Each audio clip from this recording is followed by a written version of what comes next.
Hello friends, Eddie here. Today I want to touch on some of the reasons why Uber has recently shut down testing operations on some of their self-driving trucks and vehicles in general.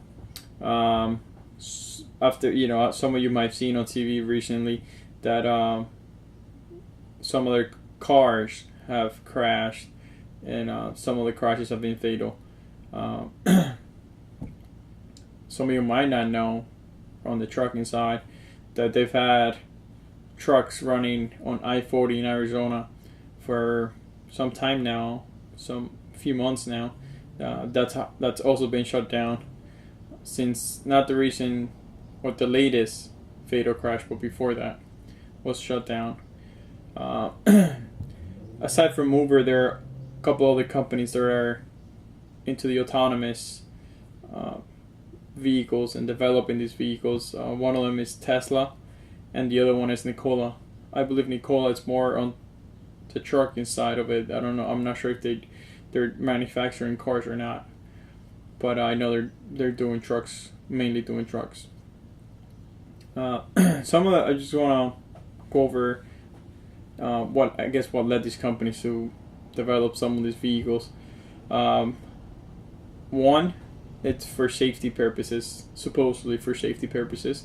They obviously saw it as an opportunity, and on the trucking side, it's not only for safety but to address the current driver shortage that we're facing as an industry. We're about 280,000 trucks short.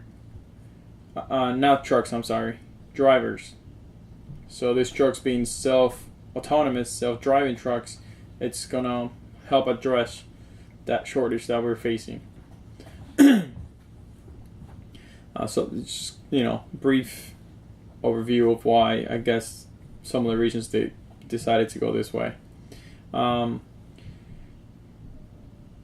As we've seen on the recent headlines on the news and stuff, these trucks and cars are not completely safe or ready to be on the road. Some of the concerns and issues they're facing are that mainly at night when it gets dark out, this cars and trucks are blind, if you will.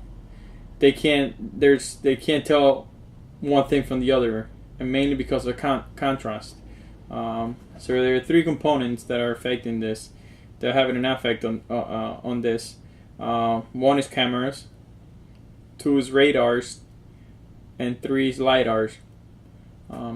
Cameras are limited by headlights. Light comes out bright and shiny. Cameras have a hard time telling what's what. So they only have about 262 feet to react and stop, which it's really equivalent to like 2 or 3 seconds. The idea of night vision has come up as a possible solution, but some of these thermal sensing units cost about $5,000 each. So if you need just a couple of them on each unit, in each car, that's how high is that going to bring the retail price on these vehicles now?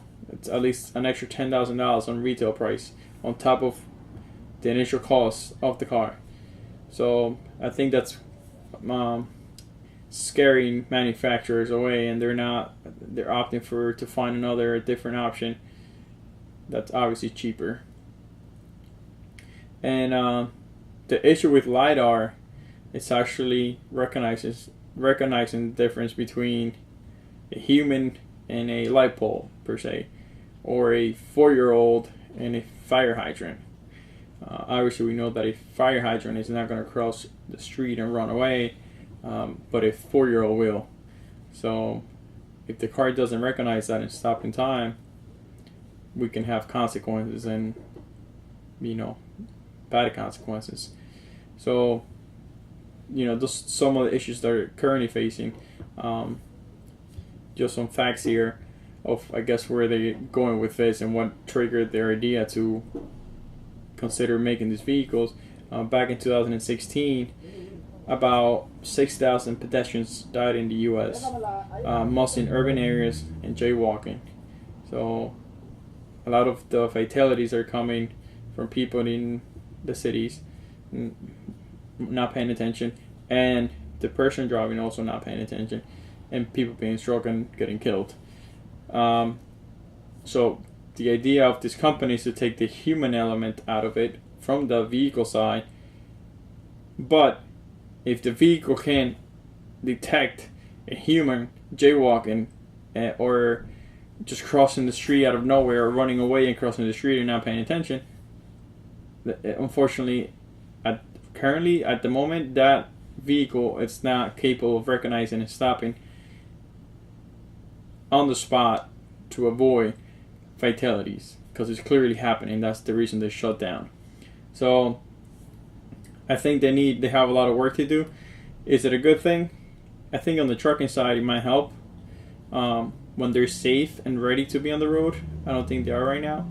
So I think we're a little ways away from that. So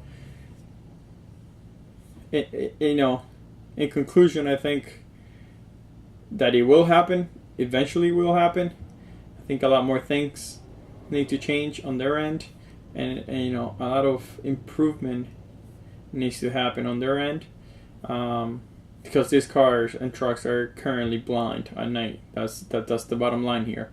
And if it's going to continue to hurt people, then it defeats the purpose of their whole goal and mentality of safer and safer U.S. roads, and a safer community.